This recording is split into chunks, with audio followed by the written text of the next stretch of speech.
오늘 함께 나눌 말씀은 사도행전 9장 1절부터 19절 말씀입니다.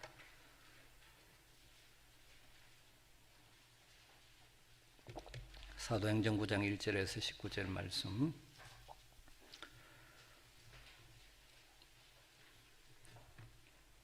한 절씩 교독하도록 하죠. 사도행전 9장 1절입니다. 사울이 주의 제자들에 대하여 여전히 위협과 살기가 등등하여 대제사장에게 가서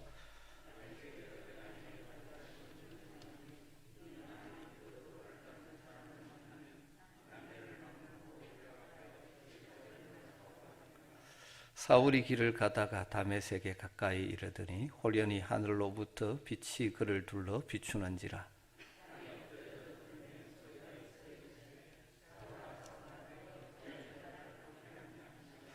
대답하되 주여 누구시니까? 이르시되 나는 네가 박해하는 예수라.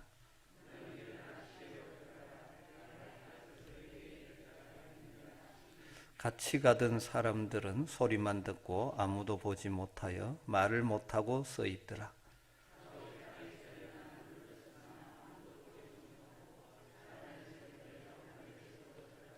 사흘 동안 보지 못하고 먹지도 마시지도 아니하니라.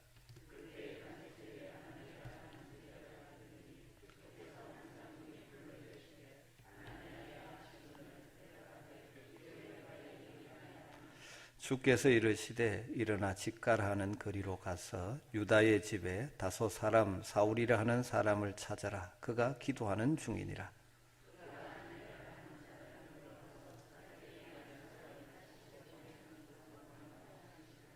아나니아가 대답하되 주여 이 사람에 대하여 내가 여러 사람에게 듣사온즉 그가 예루살렘에서 주의 성도에게 적지 않은 해를 끼쳤다 하더니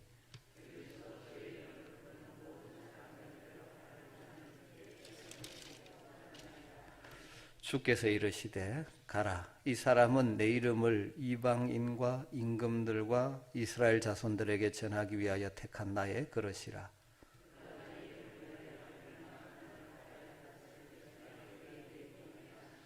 아나니아가 떠나 그 집에 들어가서 그에게 안수하여 이르되 형제 사울아 주 곧 네가 오는 길에 나타나셨던 예수께서 나를 보내어 너로 다시 보게 하시고 성령으로 충만하게 하신다 하니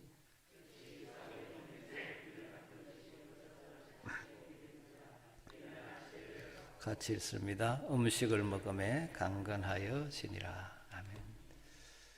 눈을 떠서 전에 보지 못하던 것을 본다는 것은 참으로 놀라운 경험일 것입니다. 요즘 의학이 발달되면서 수술로 다시 보게 되는 경우도 전보다 많아졌죠.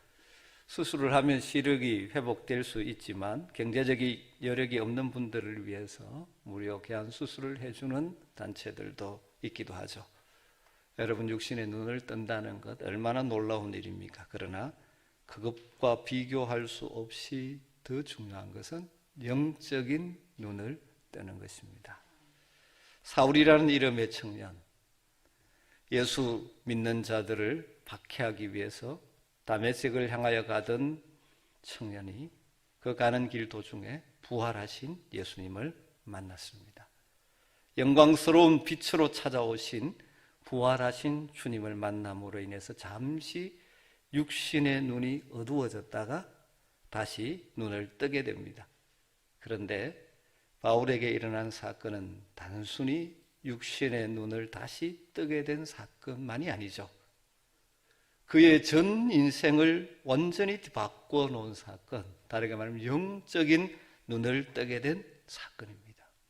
오늘 우리가 이 시간에 그래서 영적인 눈을 뜬다는 것, 이 사울의 경우를 묵상하면서 오늘 우리에게 도전해 주시는 주의 음성을 듣기를 원합니다.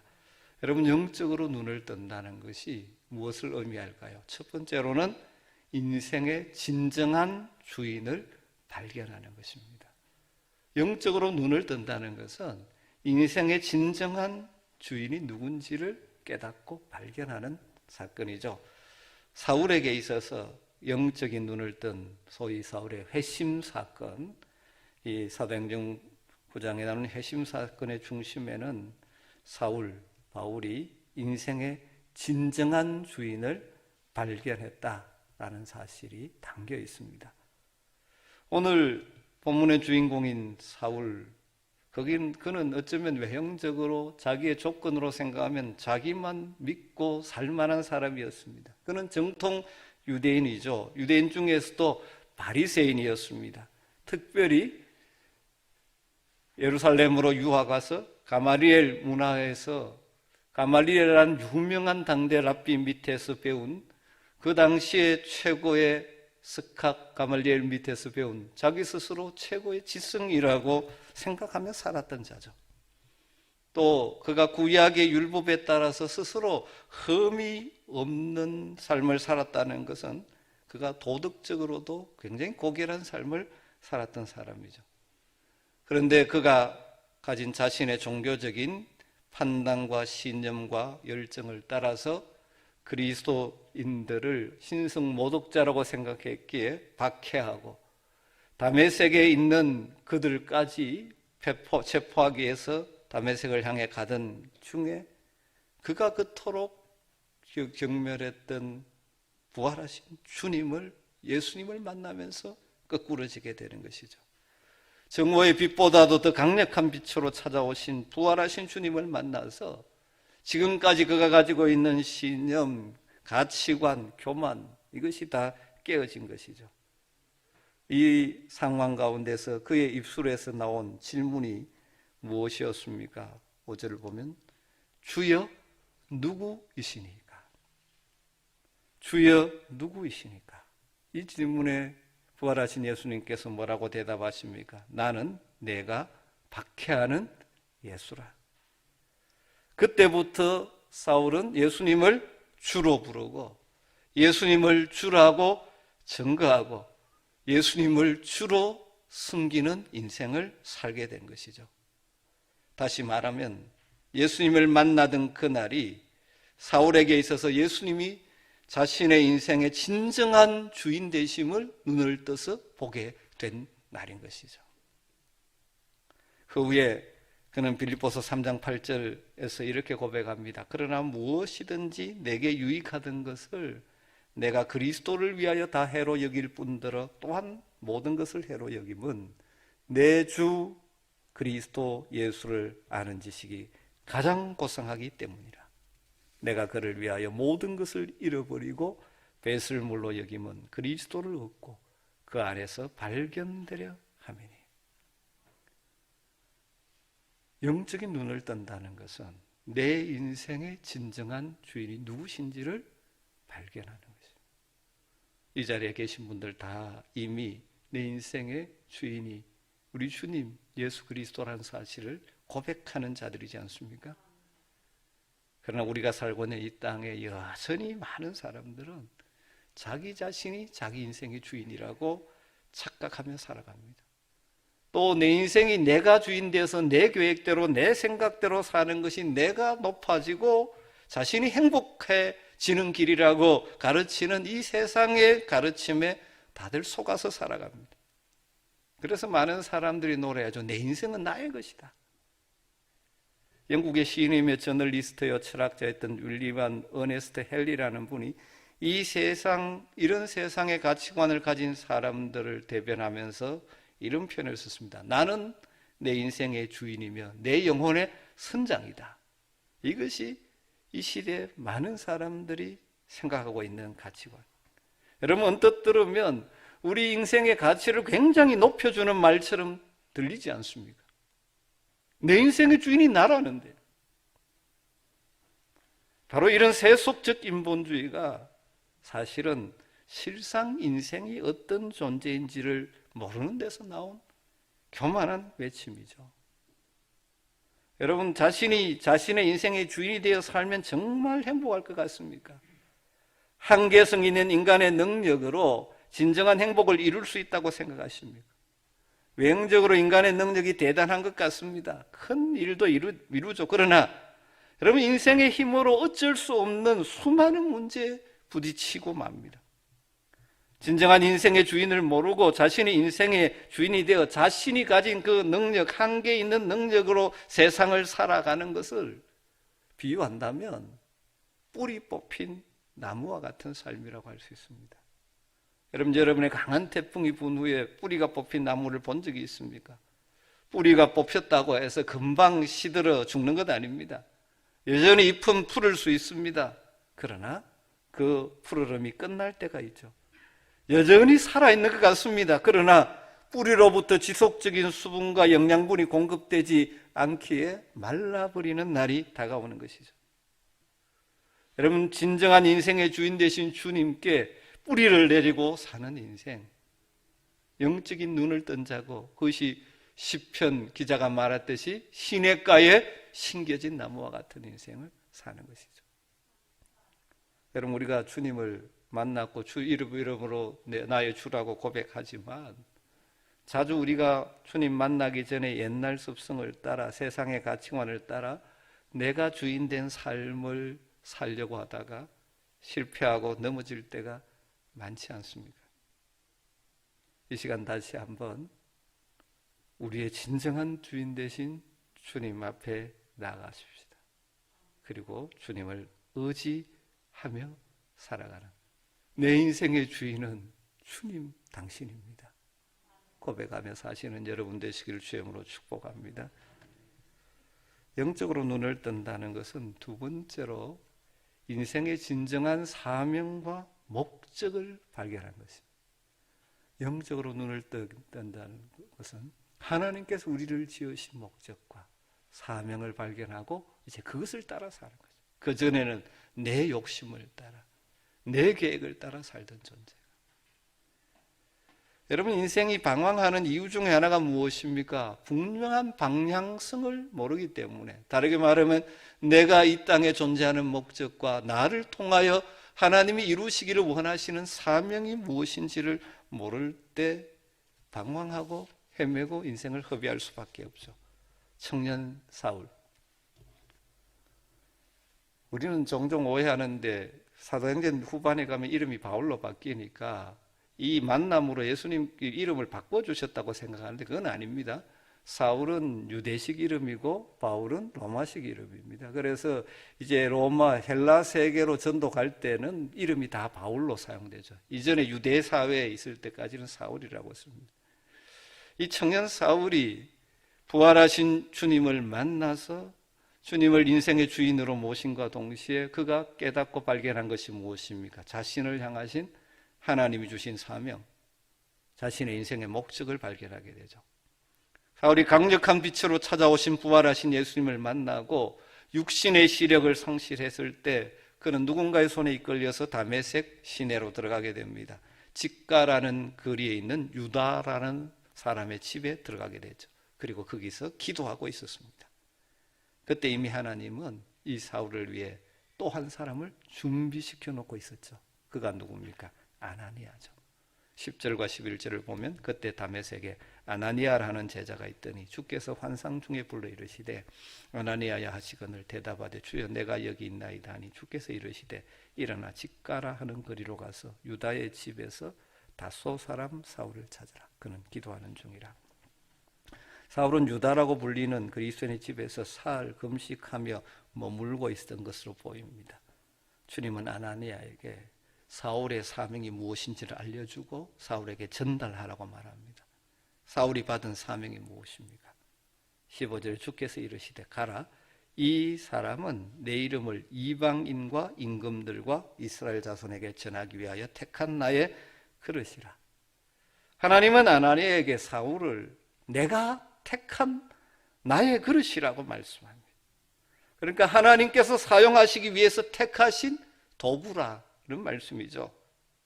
그래서 아나니아를 통해 사울에게 그의 사명이 무엇인지를 깨우쳐 주죠. 그것이 무엇입니까? 이방인과 임금들과 이스라엘 자손들에게 복음을 전하는 것. 그 후로 특별히 사울은 이방인의 사도로 평생 자신의 사명의 길을 갔습니다. 사도 바울에게 다메섹 이 사건은 하나님의 백성이 되는 구원의 부르심, 진정한 인생의 주인을 만나는 구원의 부르심을 받은 자리인과 동시에 그에게 주신 사명, 이방인의 사도라는 사명으로 부르심을 동시에 받은 자리죠. 영적인 눈을 뜬다는 것이 바로 그것입니다. 인생의 주인을 제대로 아는 것인과 동시에 내가 왜 이 땅에 존재하고 살아가는가, 하나님이 나를 지으신 목적과 나를 통해서 이루기를 원하시는 사명이 무엇인가를 발견하는 것이죠. 이 시대 많은 성도들을 예수님을 인생의 주로 모시고 구원의 부르심을 받았음을 잘 알고 있습니다. 구원받은 하나님의 백성이 되어 소망 있는 인생을 살게 되었다는 것을 압니다. 그리고 감사합니다. 그런데 안타깝게도 거기에 머무르는 경우가 많습니다. 예수를 주로 모심으로 구원받아 하나님의 백성이 된 자라면 또한 이 땅을 사는 동안 나가야 할 인생의 방향, 목적, 그리고 사명이 있음을 깨달아야 되죠. 우리를 구원의 자리로 부르신 하나님은 또한 사명의 자리로도 부르시는 것입니다. 여러분, 우리 역시 이 시대 부르심을 받은 하나님의 택한 그릇입니다. 여러분의 인생의 목적, 사명을 알고 계십니까? 우리에게는 사울에게처럼 구체적으로 말씀해 주지 않았다고 생각하는 분들이 많이 있을 것입니다. 개인적으로 말씀하지 않았다 하더라도 하나님은 그분의 말씀인 이 성경을 통하여 포괄적으로 우리 인생에 우리를 향하신 하나님의 목적, 우리의 사명, 이것에 대해서 분명하게 말씀해 주죠. 그것을 크게 우리가 5가지로 늘 이야기하지 않습니까? 목적, 하나님을 예배하기 위해서 우리를 부르셨습니다. 구체적인 개인적인 사명이 아니더라도 보편적으로 하나님이 우리를 부르신 목적, 첫 번째가 무엇입니까? 예배하도록 부르셨죠. 두 번째가 무엇입니까? 주님을 닮아가도록. 그 과정이 무엇이죠? 훈련이죠. 훈련을 통해서 주님을 닮아가도록 부르셨습니다. 여러분, 예배에 제대로 성공하는 자들이 지금 목적대로 살고 있는 것입니다. 점점 말씀으로 훈련받아 주님을 닮아간다는 것 자체가 내가 주님 부르심의 사명, 목적대로 사는 삶이죠. 그리고 무엇입니까? 성도들과 사랑의 교제, 서로 사랑하며 관계를 이루며 살아가. 하나님께서 우리 개인을 부르신 것이 아니라 함께 하늘 가족으로서 서로를 용납하고 용서하고 품고 배려하며 살아가도록, 영적인 가족으로 살아가는 것, 이것이 우리의 보편적인 목적이요 사명이죠. 그리고 하나님 내게 주신 은사와 재능과 능력을 가지고 섬기며 사역하며 살아가는, 하나님이 주신 은사와 재능을 허비하고 낭비하고 버리는 것이 아니라 잘 사용해서 살아가는 사역, 이것이 보편적인 목적. 그리고 무엇보다 또 중요한 한 가지는 무엇입니까? 생명의 복음을 나누고 전하며 살아가는 것. 우리가 목적이 이끄는 삶을 통해서 이 5가지에 대해서 말씀을 배우지 않습니까? 보편적으로 하나님이 우리를 통해 가지고 계신 사명, 목적, 이것은 모두에게 해당되는 것입니다. 여러분, 이런 하나님의 목적을 따라 살아가는 여러분 인생 되시기를 주님으로 축복합니다. 그리고 때로는 기도하는 가운데 여러분 각자에게 특별히 하기를 원하시는 하나님께서 주시는 사명들이 있을 것입니다. 하나님께서 저는 목사로 부르셨습니다. 또 어떤 분은 선교사로 보내셨죠. 어떤 분은 그 일터 가운데 하나님의 백성으로서, 어떤 분은 그리스도인 기업가로서 그곳에서, 어떤 분은 교사로서 그 학교 현장에서. 여러분, 이 영적인 눈을 떴다는 것은 목적을 알고 사명을 알고 그것을 따라 살아가는 삶이죠. 마지막 3번째로 영적으로 눈을 떴다는 것은 주님의 생생한 보호를 경험하고 사는 거예요. 우리가 주님을 주인으로 모시고 사명과 목적을 따라 사는데 그때 그냥 길이 열리는 것이 아니라 많은 어려움들이 있습니다. 그런데 그 순간순간 하나님의 보호하심을 경험하며 사는 것이죠. 바울 사도가 주님을 만나자마자 제일 먼저 한 일이 무엇인지 아십니까? 9장 20절에 보면 적시로 각 해당에서 예수가 하나님의 아들이심을 전파하니.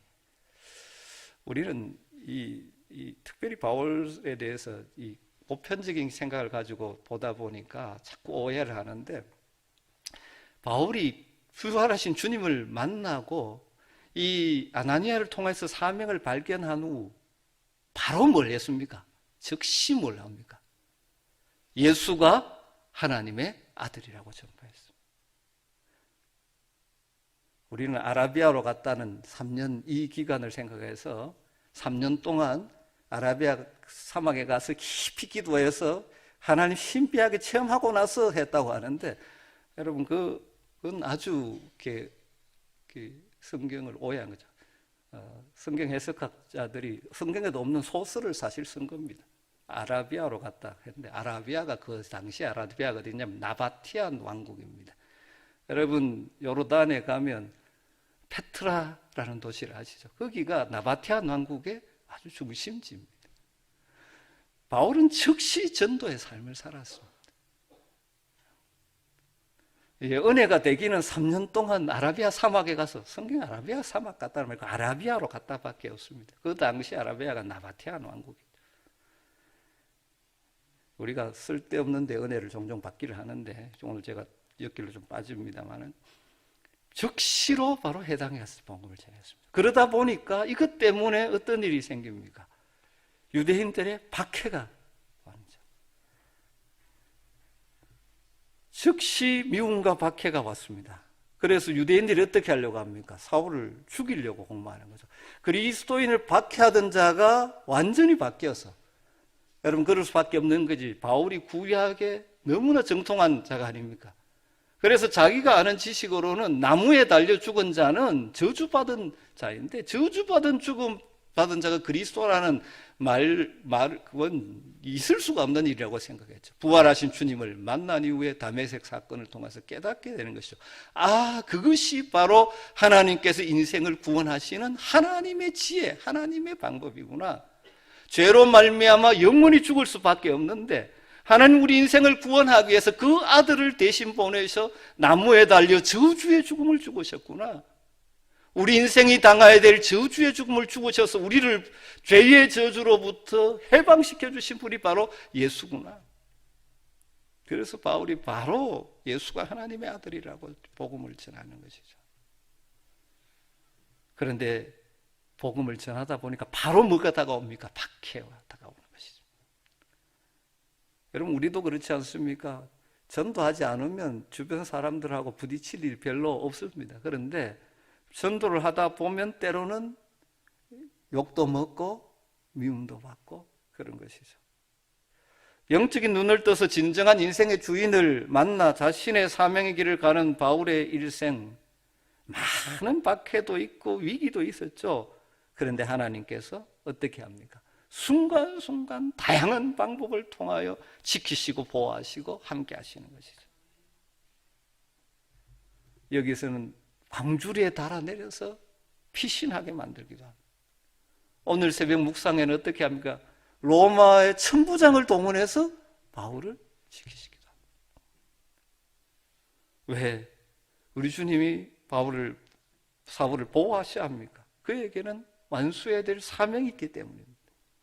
누구나 인생을 살면서 위기를 만날 때마다 하나님의 보호하심과 도움을 구하지 않는 사람은 없죠. 그러나 중요한 것은 과연 우리가 주님의 보호하심을 받을 가치 있는 인생을 살고 있느냐 하는 것이죠. 우리 주님 마지막 지상명령 떠나시면서 너희는 가서 모든 민족을 제자로 삼으라는 사명을 주셨죠. 그리고 그 다음 무슨 약속을 덧붙입니까? 28장 20절에 볼지어다 내가 세상 끝날까지 너희와 항상 함께 있으리라. 이 약속이 누구에게 주어져 있습니까? 사명에 순종해서 제자 삼는 사역, 전도하고 양육하는 주님의 명령에 순종하는 자들에게 함께 하시겠다는 것이죠. 여러분 우리가 복음을 전하고 사명을 따라 살아갈 때 이런저런 어려움을 만나지만 그런 자들이 주님의 보호하심을 실감하며 살아갈 수 있는 것입니다. 우리가 주님의 명령에 순종해서 사명의 길을 갈 때 우리가 주님의 보호의 대상이 된다는 사실을 아십니까? 왜냐하면 하나님이 보호할 가치가 있는 인생의 길을 우리가 걷고 있기 때문입니다. 물론 우리 하나님은 우리와 함께 하시는, 항상 함께 하시는 임마누엘의 하나님이십니다. 그런데 누가 삶의 현장에서 우리와 함께 하시고 우리의 삶을 인도하시고 우리를 보호하신 하나님을 더 생생하게 경험하겠습니까? 말씀에 순종해서 사명에 순종해서 살아가는 사람. 특별히 생명의 복음을 전하는 자들. 여러분 오늘 말씀 앞에서 우리를 한번 점검해 보십시다. 인생의 진정한 주인이 누군지 우리는 이미 아는 자들이지 않습니까? 그렇다면 정말 주님을 내 인생의 주인으로 모시고 숨기고 살아가고 있는가? 또 내가 주인 되어 있지는 않은가? 여러분 하나님 우리를 향하신 목적들을 잊고 살아가고 있지 않습니까? 사명들을 잊고 살아가고 있지는 않습니까? 우리가 믿음으로 순종의 길을 걸을 때, 내게 주신 목적을 따라 살아갈 때, 특별히 생명을 살리기 위해서 힘쓸 때 우리 하나님께서 우리와 함께 하심을 놀랍게 경험하게 주실 것입니다. 우리가 코로나19로 인해서 전도하기가 쉽지 않은 때지만 우리가 할 수 있는 최선의 길을 생각하면서 우리가 지난주에 대신자 작정을 했습니다. 아직 참여하지 않은 분들 함께 하시기를 바랍니다. 우리 모두가 바울과 같이 될 수는 없을지 모르지만 바울을 축복하고 안수한 아나니아는 될 수 있지 않습니까? 아나니아의 섬김을 통해서 위대한 바울 사도가 새로운 인생이 시작된 것이죠. 여러분 우리가 전하는 복음, 우리의 섬김을 통하여 주님 앞으로 인도되는 사람이 우리 주님을 만나는 순간 그들이 바로 진짜 새로운 세상, 영적인 세계에 눈을 뜨게 되는 것이죠. 우리를 통하여, 아나니아의 안수를 통하여 사울이 눈을 뜬 것처럼 우리의 기도와 우리의 섬김을 통하여 영적인 눈을 뜨는 여러분의 다음 세대들이 여러분에게 있게 되기를 주의 이름으로 축복합니다. 마음에 품으십시오. 그리고 그들을 위해서 기도하십시오. 영적인 눈이 열리기를 성령께서 그들의 눈을 열어주시기를 기도하십시오. 그리고 우리가 할 수 있는 최선의 섬김을 감당하고 적절할 때 예배 자리에 초청하십시오. 여러분 우리를 통하여 믿음의 세계를 향하여 영적인 눈을 뜨는 자들이 많아지게 되기를 간절히 소망합니다. 그래서 인생의 진정한 주인이 우리의 보호자 되시는 주님과 행복한 동행의 길을 출발하는 사람들이 우리를 통해서 많이 생겨나게 되기를 간절히 소망합니다.